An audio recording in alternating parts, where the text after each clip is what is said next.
قرآن کو سینوں میں ہم ایسے بسائیں گے، شہروں پہ تلاوت کا ایک نور سجائیں گے۔ السلام علیکم ورحمۃ اللہ وبرکاتہ۔ آپ کا استقبال ہے ہمارے چینل 5 to 10 منٹس درس قرآن میں۔ ہمیں امید ہے کہ آپ حضرات بخیر و عافیت ہوں گے اور قرآن پاک پڑھنے کی مشق اور کوشش کر رہے ہوں گے۔ اللہ پاک آپ کی کوششوں کو قبول فرماوے اور مزید ترقی عطا فرماوے۔ آج ہم 14ویں پارے کا 11واں رکوع پڑھنے والے ہیں، سورۃ النحل، سورہ نمبر 16۔ بہت ہی آسان ہے، ویڈیو کو اینڈ تک دیکھیں۔ انشاءاللہ کوئی نئی چیز آئے گی تو ضرور بتاتے ہوئے اور سمجھاتے ہوئے چلیں گے۔ اعوذ باللہ من الشیطان الرجیم، بسم اللہ الرحمن الرحیم۔ وقال الذين أشركوا لو شاء الله ما عبدنا من دونه من شيء نحن ولا آباؤنا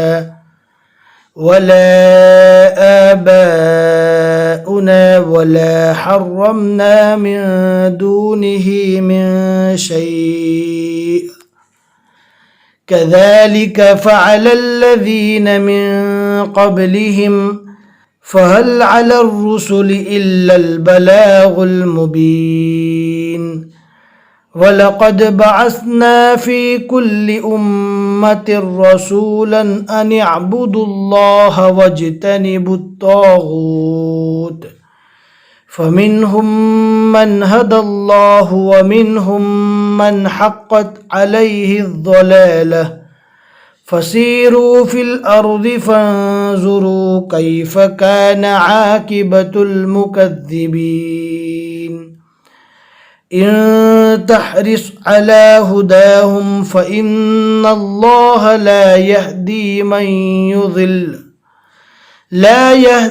من يضل وما لهم من ناصرين وأقسموا بالله جهد أيمانهم لا يبعث الله من يموت بلى وعدا عليه حقا ولكن أكثر الناس لا يعلمون ليبين لهم الذي يختلفون فيه وليعلم الذين كفروا أنهم كانوا كاذبين۔ انما، دھیان سے پڑھنا ہے، جہاں پر بھی نون اور میم پر تشدید آ جاوے وہاں پر گنہ کر کے پڑھنا ہے۔ گنہ یعنی تھوڑی دیر آواز کو منہ میں دبا کر اور روک کر رکھنا۔ انما قولنا لشيء اذا اردناه ان نقول له كن فيكون۔ صدق اللہ العظیم۔ الحمدللہ 14ویں پارے کے 11 رکوع یہاں تک مکمل ہو چکے۔ عین کے اوپر 5 لکھا ہوا ہے، یعنی سورۃ النحل کے یہاں تک 5 رکوع ہوئے۔ عین کے بیچ میں 6 لکھا ہوا ہے، یعنی آج کے رکوع میں ہم نے 6 آیتیں پڑھی۔ ہمیں امید ہے کہ آج کا سبق آپ کو سمجھ میں آ گیا ہوگا۔ لائک کر کے ضرور بتا دیں اور اپنے دوستوں کو شیئر کرنا نہ بھولیں۔